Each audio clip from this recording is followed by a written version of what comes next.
Okay, what's going on, guys? Welcome back to another video. In today's video, we're here for Frieren, Beyond Journey's End, episode 22. We are, like, legitimately, it feels like we're flying through the series. It feels like yesterday, we got the 4-episode drop, and from then on, we have never looked back with this series, and it has been a wild, beautiful ride, to say the least. Last episode, we saw Frieren vs. Denkin, which that fight was very, very beautifully animated. A lot shorter than I was expecting, honestly, but I guess that was more or less to show the overwhelming power of Frieren herself, and how quickly she overpowered Denkin. And then we saw Kane and Lavine versus Richter, and they managed to take him down once Frieren literally destroyed the Zeddy's barrier.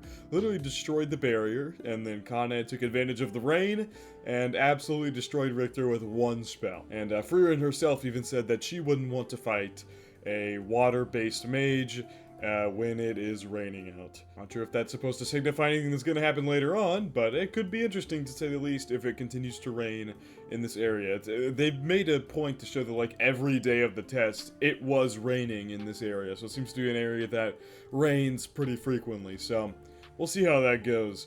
Overall, this episode was very, very good. It was probably my favorite episode of the entire magic exam arc so far.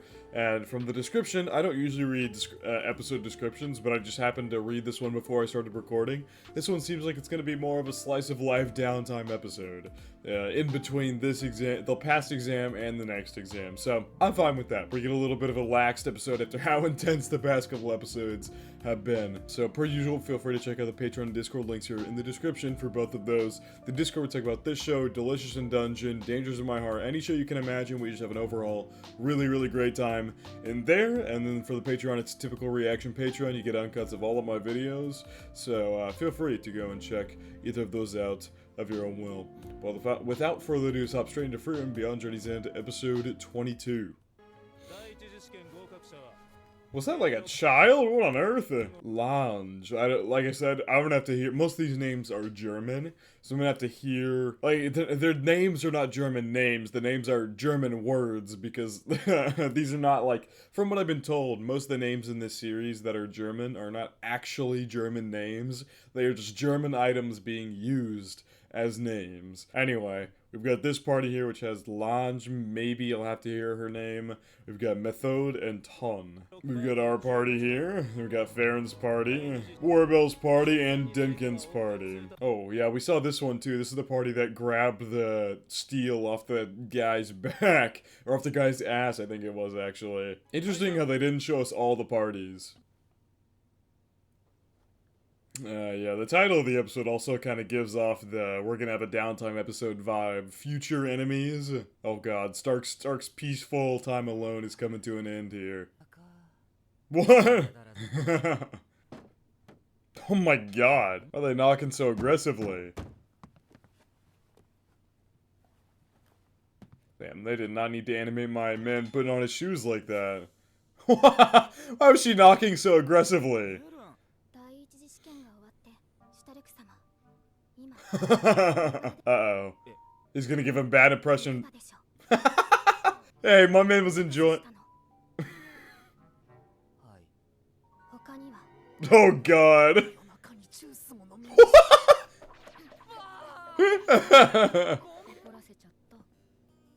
FERN is literally. Oh my god, Frieren also just woke up. Oh god, I can see why FERN is a little bit more upset. I love her. She's like the party mom, literally like the party mom.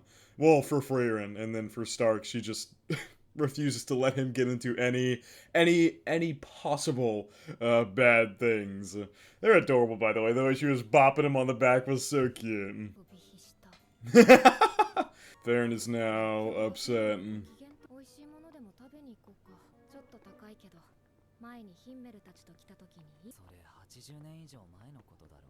Hopefully. Oh, Richter's got his own place here in town. Okay. Aww. I want to feel bad when this guy loses next time, because he actually seems like he's kind of a nice guy. Running this shop of, like, helping people fix things and selling stuff. What are those? What are those white stones? What is that, like little candies, I guess? I guess that's probably what it is. Here's the rest of our little group here.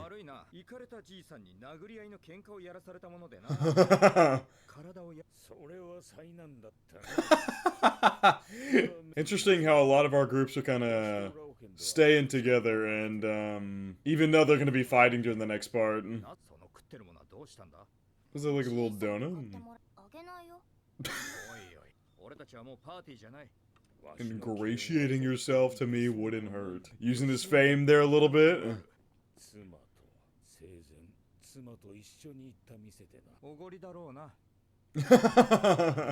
What? This world has cats? It just hissed at him. Hello, Yubel.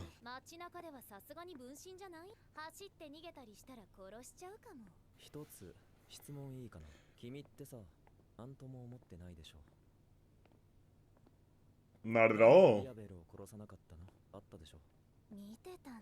Was he watching with a double? Did he like have a double in his fight and a double watching her fight at the same time? Interesting. What? Did she take his spell? She took his magic. Did she just like take his spell and use it?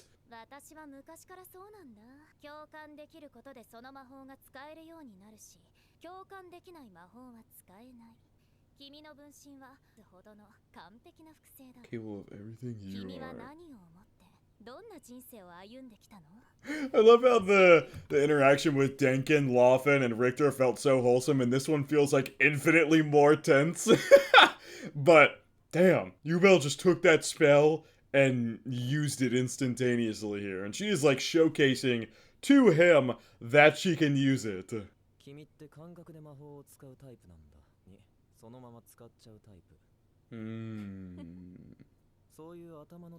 Damn.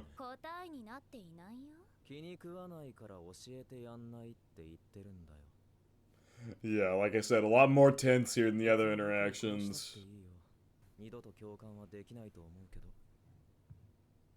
Yubel does seem like the kind of person to take out her competitors before the match. So basically, Yubel's magic is essentially a watered-down version of, like, copying someone else's magic. That's basically what she uses. She empathizes with the person and then is able to use their magic directly. That's kind of cool. I like that. It's like a different version of, like, the typical copy ability that someone has. So, I mean, like, I won't give any specific examples because that could technically be, like, a spoiler to whatever series they might be from, but that ability, like, copying someone else's ability and using it, is used in a lot of action or fighting shows, and it's cool that they put a little twist on it here that she can't copy and use it without empathizing with the person first. Yeah, I don't think he's gonna talk.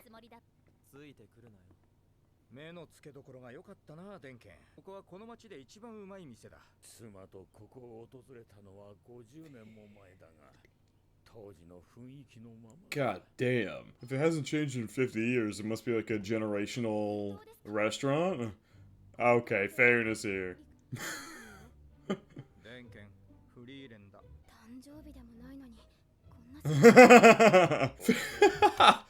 FERN's mood is just 1000% switched immediately. That's interesting that both Frieren and Denkin have been to this place. Denkin came 50 years ago and Frieren came 80 years ago, and the place hasn't changed at all. It's got to be like a generational place where like it's a familial restaurant that's passed down generation to generation. Oh my god. Oh my, dude, you guys got so much food. It's a reward for making it past the first stage of the exam. Aww. She ate the same thing 80 years ago. Oh, that's so Frieren. That is so Frieren. Thank you for returning the heirloom knife the demons took from me. So heirloom, yeah, it is a familial restaurant if they're talking about heirlooms and stuff. Hey, they got free food out of it too. Look how Himel got the same thing Stark got, except for a much smaller version. I don't know if there's like some specific like underlying reasoning behind it, but I have to wonder why Frieren loves Hamburg steak so much. Yeah, okay, that's like I was thinking. I was thinking it was a familial, passed down, generation to generation kind of thing.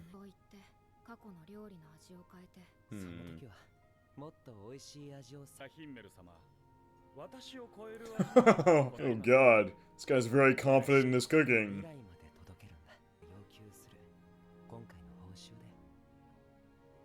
Did he know Frieren would come back eventually at some point in the future? Frieren would come back, and so he's like, you better make sure they last into the future. I don't know if that's like just... I don't know if he's saying that for Frieren. Her reaction kind of makes me feel like he was saying that for Frieren, for like when she comes in the future, it's the same thing, but maybe not. Maybe I'm looking way too much into that. Look at FERN. Look at FERN enjoying her sweets. Damn, they did end up changing the flavors.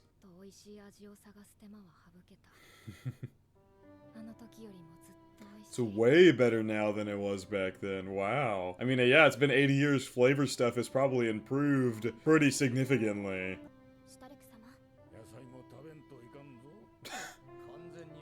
Yeah, I was gonna say, Denkin is literally acting like her grandfather. Oh my god, and these two are here too. Everybody at the same damn place. Look at how... Look how happy she is. Oh no. It was all worth it though. It was all to make FERN happy.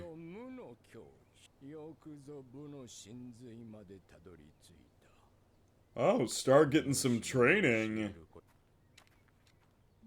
Frieren. Hey, if he's... Okay, never mind. I was gonna say she might know him, but no. Yeah. Oh, God. How does this always happen? Twice in one episode they have managed to make FERN upset. It happens. It happens. It has at least happened like 10 or more times throughout the entirety of this series. If not more than that. They somehow consistently managed to make FERN upset about something. She's gonna always be upset about something. Yeah. Oh god, so FERN probably had to go do it. Ah, so it's probably happened a bunch of times and she just finally exploded on it. She gives me the silent treatment. She won't talk to me, oh no! I love how they're both collectively terrified of FERN when she's upset. FERN-san? She wants more good food. Seems like this is gonna be the new norm. Shouldn't have the... She said that...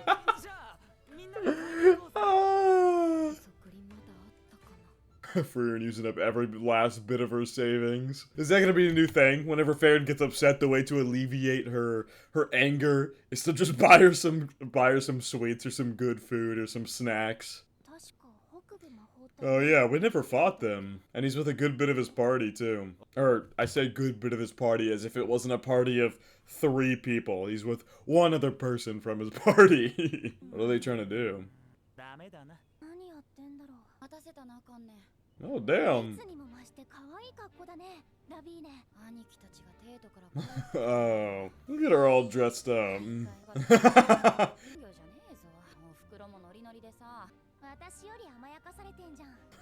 In those stray places.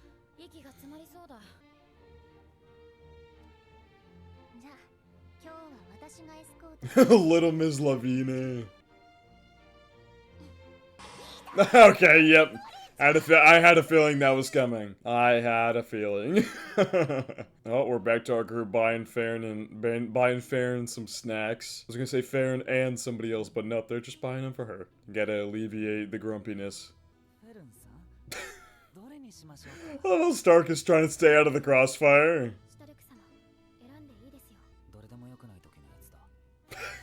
I love how Stark is trying to mediate the situation, but he's actively, like, getting caught in the crossfire. Like, now he has to pick something, and she's gonna be mad at him no matter what the hell he picks for her. Oh, hello, huh? Maybe Kane and Lavine can help us.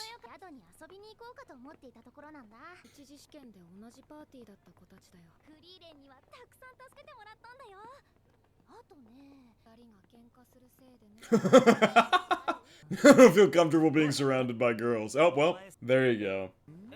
What? Why does this happen every time? Every goddamn time. This happened back in the, whatever the, family's name was. It's the people who were in Stark's bloodline. The first thing they saw him, they started feeling him up and were like, you're a warrior. This exact same thing happened. Like, bar for bar, the exact same goddamn thing happened.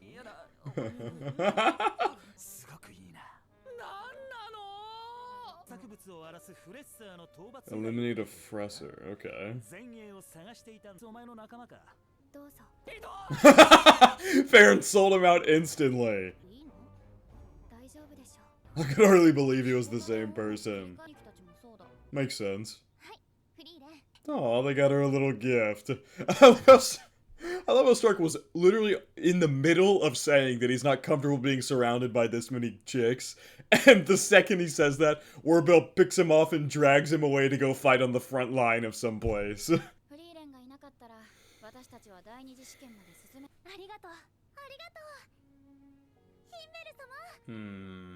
Thinking back to their party. Damn, that is an intimidating looking demon behind them there, goddamn.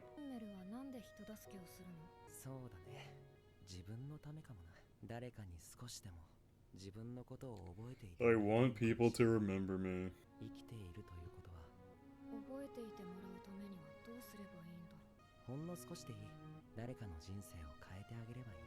No, I like this. And now she'll forever be remembered by Kane and Lavina. Aww.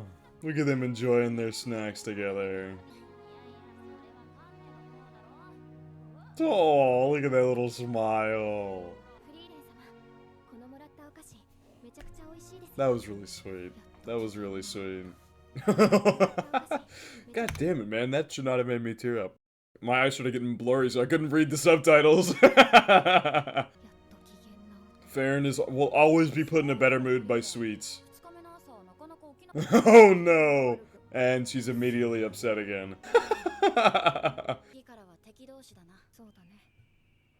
Oh, what the hell? What bird has brought a message? Oh. Oh, we have a different proctor this time. Oh, that's right. They literally talked about that. I think in the like either 2 episodes ago or the last episode, they talked about Zensei being the next proctor for the second part of the exam.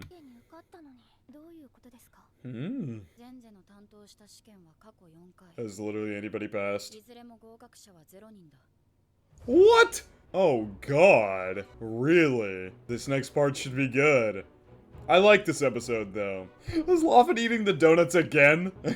She was. Okay, it seems like this is that group with the names that I didn't fucking know how to pronounce besides Ton, or Ton, however you pronounce it. This group that they showed us at the beginning is probably going to be a lot more prominent come the second part of the exam. Who the heck is this? Oh, that's Ton. It is out there. Oh my god, she got the bird like that! What did the bird do?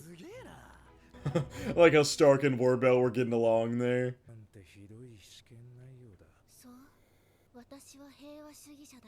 I'm a pacifist, unlike you. I'm guessing we'll have to find out what exactly she means by I'm a pacifist. Next episode. Overall, I really, it's gonna be weird for me to say this, but this is one of my favorite episodes of the Magic Exam arc. I really enjoyed the downtime and our groups that didn't really see each other or were either fighting the entire time or groups came together and just had some wholesome moments together before they have to go and fight each other again during the second part of this exam. We'll see how it goes though. I can't see Frieren and FERN failing, but maybe one of them will, or maybe just Frieren will pass. I really don't know. If nobody has ever passed a Zensei exam before, it's gonna be tough to say the least for literally any of our companions or enemies we have made along the way to do so. Very wholesome episode though. I think the comedy on this episode was off the charts. I think it was just really good to see our group kind of back together again and up to their typical antics like FERN being upset or whatever it might have been. Just overall a really enjoyable episode to say the least. That almost like resembles the Anya smile. Unironically, that smile. She did it before whenever she had the potion that dissolves clothing and FERN poured it back over her head, but she did this before. She did this like eating grin, except for this one, in the context, felt way, way, way more wholesome. Which, by the way, that moment, it, like, legitimately did make me tear up. I had to pause and go back, because I couldn't read the fucking subtitle. Overall, though, this was a great, great episode. I kind of described a lot of what I was feeling while I was watching the ending, but overall, I really like this kind of downtime episode after how strategic and battle focused the past couple episodes have been. This is a very nice, like very, very nice change of pace in between all of that. We get to see FERN up to her usual pouty antics, which was adorable to see. Then we saw Stark go off with Werbel, which was the most random excursion I've ever seen, but they seem to become friends through Stark killing those giant beasts. Overall, this is a really great episode. One of my favorites of the Magic Exam arc. Like I said, it was great to see our groups kind of have some downtime, and it was very interesting with Ubel and the glasses guy to get together and kind of hang out for a lot of the time. I wasn't expecting that at all. I thought they might meet up with FERN or something, but nope. Of course FERN is going to stay with our group, and it was good catching up with Kane and Lavine, and seeing Denkin's group, of course, and then seeing Werbel as well, and then kind of seeing flashes of all the characters we didn't maybe see during this episode kind of towards the end. Overall, though, a very, very enjoyable episode, to say the least. But I think that is going to wrap it up for my reaction to Frieren Beyond Journey's End episode 22. Hope you guys did enjoy, and I hope you all have a good day.